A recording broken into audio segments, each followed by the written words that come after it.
Salam dan selamat pagi Jemaat HKBP Cibubur yang diberkati Tuhan. Pada hari ini Selasa 19 November 2024. Sebelum kita menjalani satu hari ini dan menikmati hari ini, marilah kita terlebih dahulu mendengarkan firman Tuhan yang menjadi penyemangat bagi kita untuk menjalani satu hari ini agar hari ini benar-benar menjadi hari berkat bagi kita semua. Bagi Amang dan Inang yang sedang sakit atau yang dalam keadaan lemah, yakinlah Tuhan akan menyembuhkanmu dan Tuhan memberkati semua obat, makanan, dan minuman, serta doa-doa dan harapan-harapan Amang dan Inang serta saudara-saudara, sehingga kesembuhan yang daripadanya akan bisa kita nikmati dalam kehidupan kita. Bagi Amang dan Inang yang dalam keadaan berduka, dalam bergumul, yakinlah Tuhan akan menyertai dan memampukan kita untuk menghadapi ada banyak-banyak persoalan dalam kehidupan kita.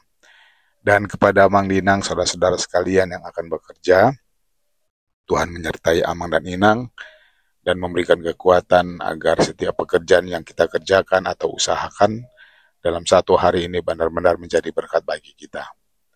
Namun sebelum kita mendengarkan firman Tuhan, marilah terlebih dahulu kita berdoa. Kasih karunia dan damai sejahtera dari Allah Bapa dan dari anaknya Tuhan Yesus Kristus kiranya menyertai kamu sekalian. Amin. Renungan harian kita pada hari ini sesuai dengan Almanak HKBP diambil dari surat Rasul Paulus yang pertama ke Korintus, ke Jemaat Korintus pasal yang pertama ayat 25 dikatakan demikian. Sebab yang bodoh dari Allah lebih besar hikmatnya daripada manusia, dan yang lemah dari Allah lebih kuat daripada manusia. Demikian firman Tuhan. Hikmat Tuhan, pedoman hidupmu. Bapak, Ibu, dan saudara-saudara, jemaat Tuhan yang baik, tanpa kita sadari dalam kehidupan kita, cara dan gaya hidup kita, mau tidak mau, setuju atau tidak setuju, memang sangat dipengaruhi oleh keadaan dan situasi yang ada di sekitar kita.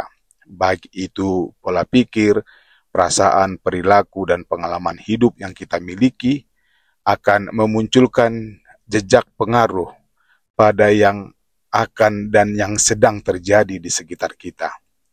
Ada banyak pengaruh yang tidak bisa kita hindarkan begitu saja. Namun ada juga yang memang justru harus dihindarkan, karena hal itu bisa berdampak buruk dalam kehidupan kita. Misalnya, mengapa orang bisa begitu mudah memaki, menggerutu, mengumpat, atau marah?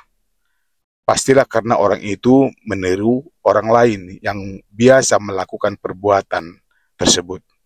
Itu sebabnya bagi orang tua, jangan pernah melakukan hal-hal yang aneh di depan anak-anak. Tanpa sadar, secara tidak langsung kita mendidik mereka, anak kita, untuk melakukan hal yang sama. Karena rumah sangat berpotensi untuk membentuk karakter dan sifat manusia, anak-anak. Tapi sebaliknya siapapun bisa belajar untuk tidak melakukan hal-hal yang aneh itu, kemungkinan bebas dari pengaruh tersebut. Jemaat Tuhan yang baik, dulu di zaman perjanjian lama dan perjanjian baru, orang-orang Yahudi tentu juga terbentuk oleh dunia atau lingkungan sekitarnya. Hikmat dan yang boleh mempengaruhi sudah diterima orang-orang Yahudi selama bertahun-tahun lamanya. Salah satunya adalah pandangan dan keyakinan yang kokoh bahwa Mesias bagi bangsa Yahudi adalah Mesias yang jaya, jago perang, kuat dan perkasa, yaitu Mesias yang bisa mengalahkan penjajah Romawi. Kalau Mesias yang disalibkan jauh dan tidak ada dalam harapan dan pikiran mereka. Kok seorang Mesias mati dengan cara hina disalibkan? Itu sebabnya sebagian besar orang Yahudi belum menerima Yesus sebagai Mesias, apalagi sebagai Tuhan, anak Allah, boro-boro. Mereka beranggapan bahwa Yesus bukan Mesias.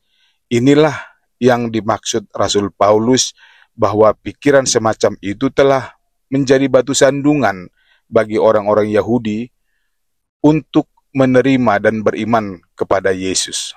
Demikian juga orang-orang Yunani yang terbentuk juga oleh dunia sekitar melalui beragam aliran filsafat yang sudah dikenal saat itu. Hikmat yang mereka terima dari pemikiran filsafat, yaitu filsafat merupakan ilmu tentang hikmat, itu artinya filsafat punya arti cinta hikmat, mendorong mereka untuk menyimpulkan hanya orang bodohlah yang bisa percaya dan menerima bahwa kematian Yesus yang disalibkan tentara Romawi berdampak bagi keselamatan bagi umat manusia. Inilah yang dimaksud Paulus mengatakan pemberitaan Kristus yang disalibkan dianggap kebodohan bagi mereka orang Yahudi. Dalam hal itu Paulus menegaskan bahwa hikmat Allah memang bisa berbeda dari hikmat dunia. Jadi siapapun yang menjalani hidupnya hanya mengandalkan hikmat dunia akan menjauh dari hikmat Allah. Pada dasarnya Paulus bukanlah orang yang anti terhadap hikmat dunia. Beliau menyadari bahwa hikmat dunia pasti boleh mempengaruhi kehidupan banyak orang. Paulus mengingatkan, bersandarlah pada hikmat Allah, bukan pada hikmat dunia. Sebab Kristen, kita pun tidak bebas dari pengaruh hikmat dunia. Perlu diketahui bahwa hikmat dunia boleh membuat kita jauh dari Allah dan menolak karya penyelamatan Allah dalam Yesus yang disalibkan. So, jadikan hikmat Tuhan menjadi pedoman hidup kita sebagai anak Tuhan dalam iman. Amin. Tuhan bersamamu. Kita berdoa. Terima kasih Tuhan yang baik dan yang peduli. Engkau telah menyatakan kasih-Mu melebihi daripada apa yang ada. Ya Tuhan, aku ingin menjadi bagian dari apa yang Engkau nyatakan. Mampukan aku untuk hidup sesuai dengan kehendak-Mu. Amin. Selamat beraktivitas Samanginang. Horas.